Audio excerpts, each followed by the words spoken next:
ሊግ ስፖርት ኦፊሻል ባለም ሰገሲፉና በበጋሻው አየለ መረጃችን ለብዙዎች ተደራሽ ይሆን ዘንድ ላይክ እና ሰብስክራይብ ማድረጉን እንዳይዘነጉ። ሊግ ስፖርት ኦፊሻል የስፖርትና የመዝናኛ ፕሮግራም ሁሌም ለለውጥ እንሰራለን።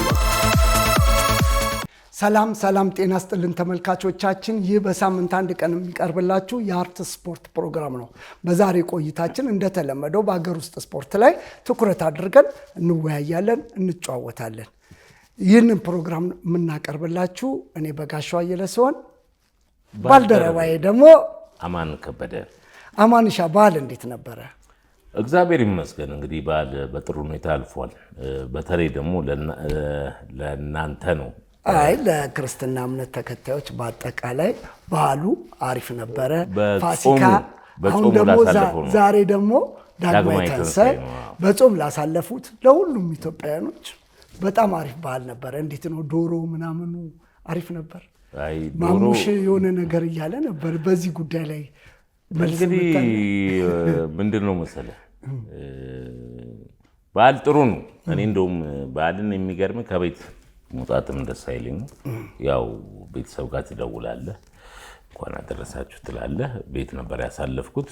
በማግስቱ ግን ያው ወዳጄ ጋዜጠኛ አርያ ተስፋ ማርያም ቤቱ ለእኔ ተላከልኝን ዶሮ እንዳለ ማለት ነው፣ ሙሉ ዶሮ ነው ይዤ እሱ ጋር ነው ያሳለፍነው።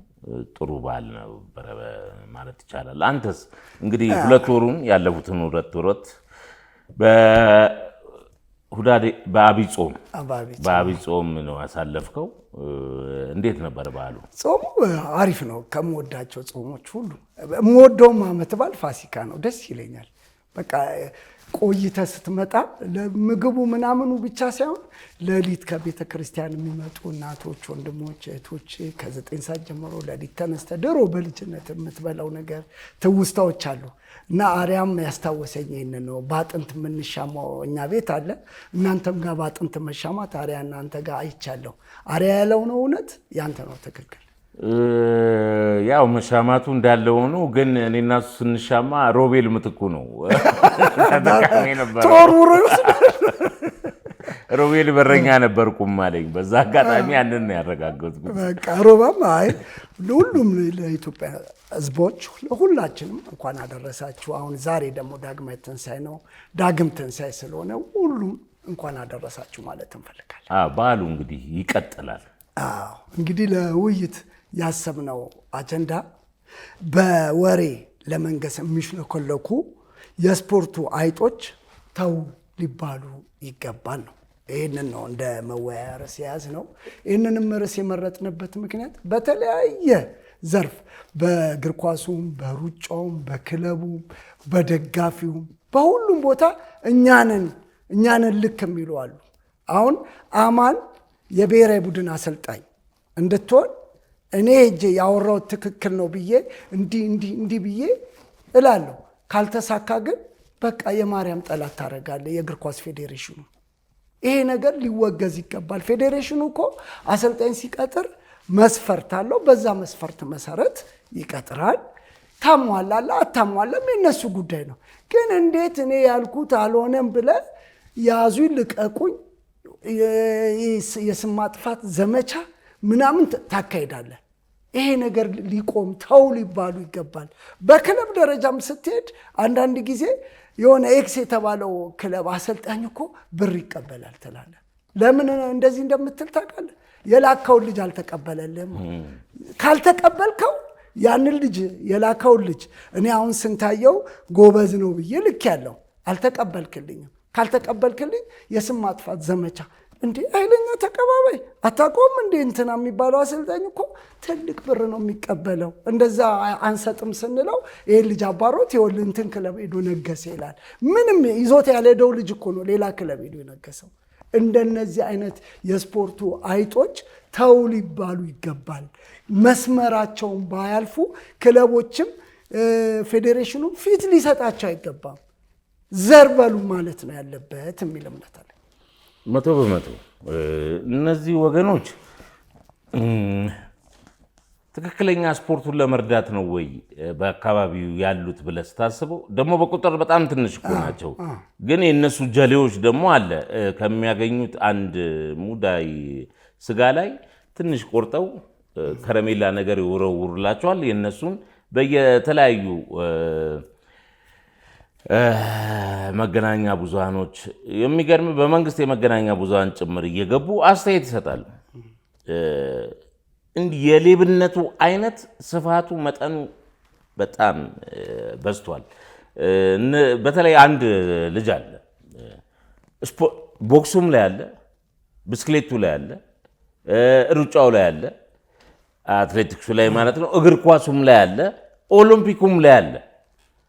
ከዛ ባረፈ በጣም የሚገርም ሙዚቃውም ላይ አለው ብሎ አሜሪካዊው ታዋቂው ቲክቶከር አይሾ ስፒድ የመጣ ጊዜ እንደለመደው ከፊት ልል ሲል እንደ ጆሮውን ቆንጥጠው የአይሾ ስፒድ እንደውም አንድ 3 ቀን ተኝቷል ምናምን የሚልም ነገር አለ እና አንዳንድ ጊዜ ይሉንታም እኮ ይዛል እንዴ እኔ አሁን አንድ ቦታ ላይ ከታየኝ ድጋሚ ሌላ ቦታ ላይ የካሜራ አዙሪት የካሜራ ጥማት የተጠናወታቸው በጣም ጥቂቶች ናቸው።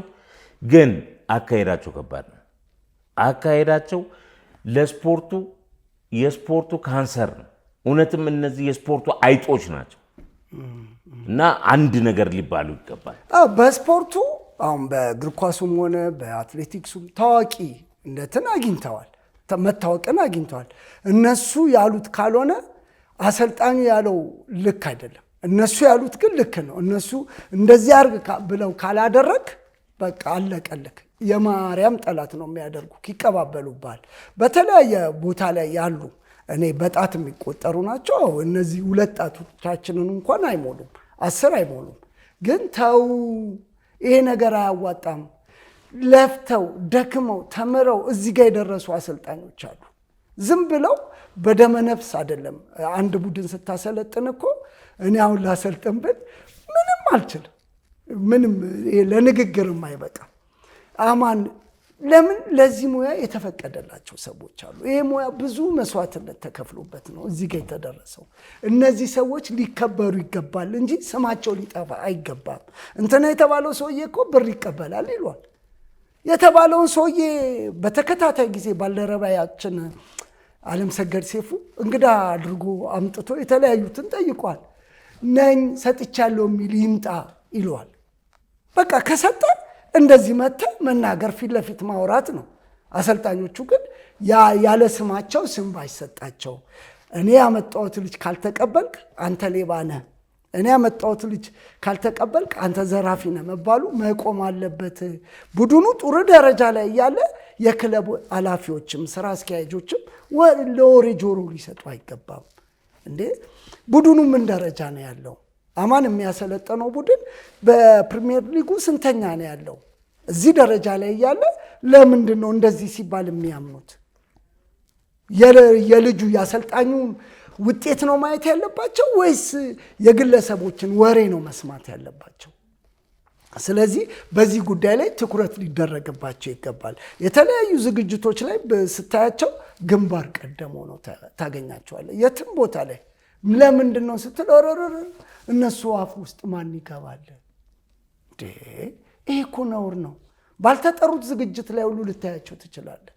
ስለዚህ የአሰልጣኞቻችን ነገ ትልቅ ብሔራዊ ቡድን እንዲኖረን የምንፈልግ ከሆነ ለአሰልጣኞቻችን ክብር ልንሰጥ ይገባል። ያለ ስማቸው ስም ባንሰጣቸው። ፌዴሬሽኑ የሚያምንበትን ነገር ያድርግ።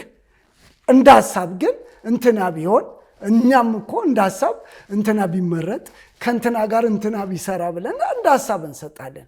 ግን እንደ ማርያም ጠላት ያንን ሰውዬ ልንደበድበው አይገባም። በጣም በሚደንቅ ሁኔታ እነዚህ ግለሰቦች ከትምህርት ነፃ ናቸው፣ ከእውቀትም ነፃ ናቸው። ያላቸው ወኔና ድፍረት ነው። ወኔና ድፍረቱም እቺ ከመድረክ ጀርባ ያለች ድፍረት ነች። ፊት ለፊት ላይ አይደፍሩም። ፊት ለፊት ላይ እንተዋወቃለን፣ አብረንም ኖረናል። ስፖርቱ ላይ ስታሳልፍ ከልጅነት እስከ እውቀት ስቴዲየም የተለያዩ ነገሮች ሲሰሩ በተለይ አንዱ አውራ ሆኖ የሚወዛወዝ አለ፣ ሜጃና መድረሻው የማይታወቅ ዓላማው ምን እንደሆነ አንድ ነገር ውስጥ ይገባ ዓላማው ምን እንደሆነ የማያውቅ የስፖርቱ ጠንቅ ምሳሌ ልሰጥ እችላለሁ። ምናልባት ስም መጥቀስ ተገቢ ባይሆንም ማለት ነው። ምሳሌው ግን ማንነቱን በሚገባ ያስረዳል።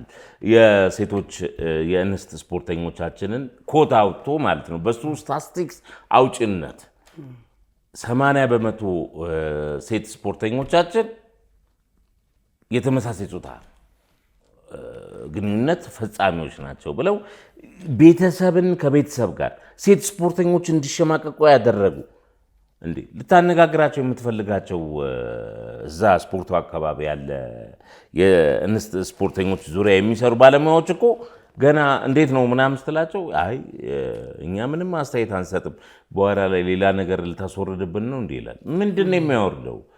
ለምን ሲዘል ሲናገር አይውልም? ከዛ ደግሞ ተገቢውን ገደቡን ደግሞ ካለፈ በየትኛውም መንገድ ታስተናግደዋል። ህግ አለ፣ ሀገሪቷ ህግ አላት። በህጉ ዙሪያ ታስተናግደዋል። እና አንዳንድ ጊዜ ኃላፊነትም የምንሰጠው እነዚህ ግን ምንድነው መሰለ ዓላማ ያላቸው ቱባ ባለሀብቶች፣ ስፖርቱ አካባቢ ስምና ዝና የሚፈልጉ ግለሰቦች የሚወረውሩላቸውን ትራፊ በመጠቀም ነው እንደዚህ ጉልበታቸውን ያፈረጠሙ የመሰላቸው። አላፈረጠሙ፣ ያፈረጠሙ የመሰላቸው። አዎ ተው ነው። እኛ አሁንም የምንለው ያንተ ያነሳውንም ግለሰብ በደንብ ተረድቼዋለሁ፣ አውቄዋለሁ። ተመልካቾቻችንም ያውቁታል። የእኔ ደግሞ የማነሳቸው ሁለት ግለሰቦች ምናልባት ራሳቸው እኔ ነኝ ካላሉ አንተም የምታውቃቸው አላውቃቸው። ይህንንም በማወቄ በጣም ይጸጽተኛል። ከባድ ነው። እኔ ምን አገባቸው እኮ ነው የምልህ። በሰው ሙያ በተለፋበት ሙያ ላይ በዛ ላይ ካልመሰላቸው የፌዴሬሽኑ ፕሬዚዳንት አይደለም የጽህፈት ቤት ኃላፊ አይደለም፣ በቃ እንትን ማለት ይፈልጋሉ። ካልመሰላቸው ከመሰላቸው አንተ ያሰብከው አሰልጣኝ፣ አንተ ያሰብከው ሰው፣ አንተ የምትፈልገው ልጅ ብሔራዊ ቡድን ከተመረጠ ደግሞ መልሰው ያነግሱካል። ንጉስ ነው ለነሱ። ስለዚህ ይሄ አካሄድ ለኢትዮጵያ እግር ኳስ ምንም የሚፈይደው ነገር የለም። እግር ኳሱ ብቻ አይደለም፣ ለኢትዮጵያ ስፖርት በአጠቃላይ በጥቅሉ ምንም አይፈይድም። ስራ ብቻ እኮ ነው ስፖርት። ምንድነው መሰለህ የቢሮ ስራ አይደለም። የትኛውም ስፖርተኛ እኮ ይችላል ብለህ ልዩ ትኩረት ሰጥተው ከተንቀሳቀስ እንደማይችል ለማረጋገጥ የውድድር መድረኮች ላይ ተገኝተ የተወሰነች ደቂቃ ማየት ይገባል፣ ማየት ትችላለህ። ግን እውነት ነው። አሁን ለምሳሌ ይሄ በአትሌቲክስ ስፖርት በእግር ኳሱም አለው የሚለው ግለሰብ አሁን የእሱን መንታዎች እየፈለገ ነው። መንታዎቹ ደግሞ አሁን አንተ እንደምትለኝ እግር ኳስ ላይ ሁለት አሉ።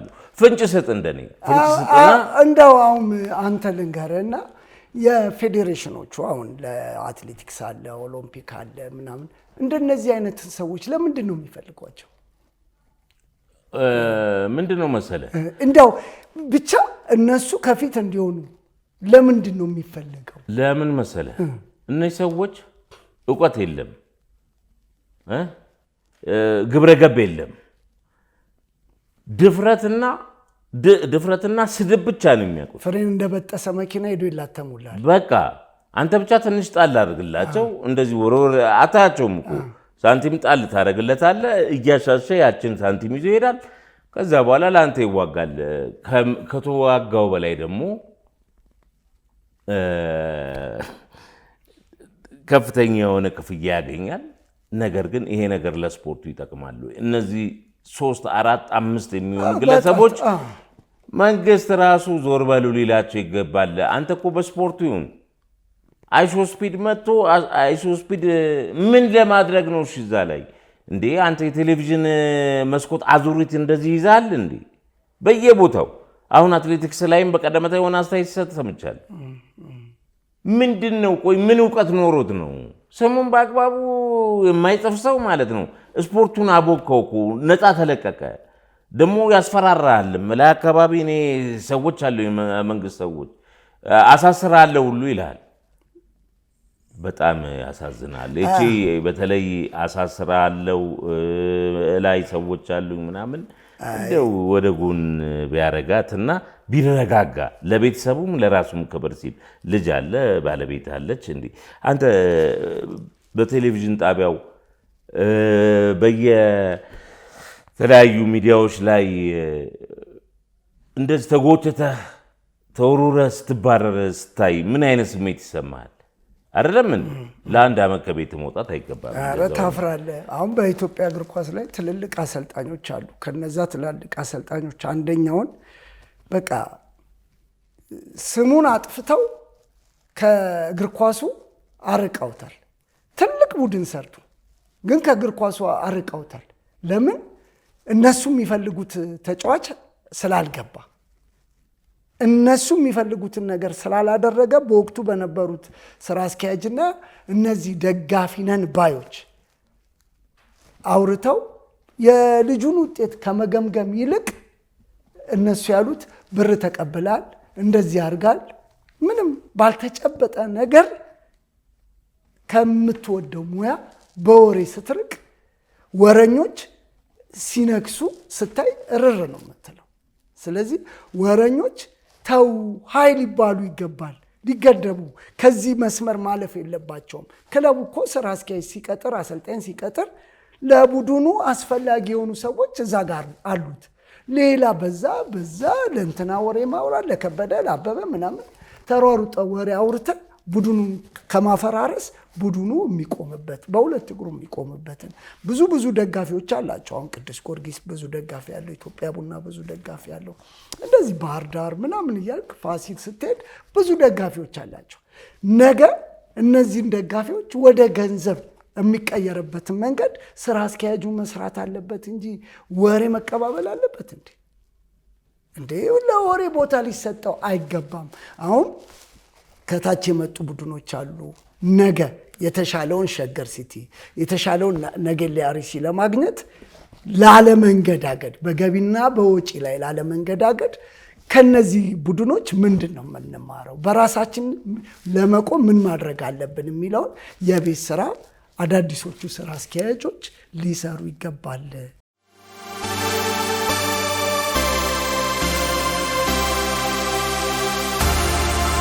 ሊግ ስፖርት ኦፊሻል ባለምሰገድ ሲፉና በበጋሻው አየለ። መረጃችን ለብዙዎች ተደራሽ ይሆን ዘንድ ላይክ እና ሰብስክራይብ ማድረጉን እንዳይዘነጉ። ሊግ ስፖርት ኦፊሻል የስፖርትና የመዝናኛ ፕሮግራም ሁሌም ለለውጥ እንሰራለን።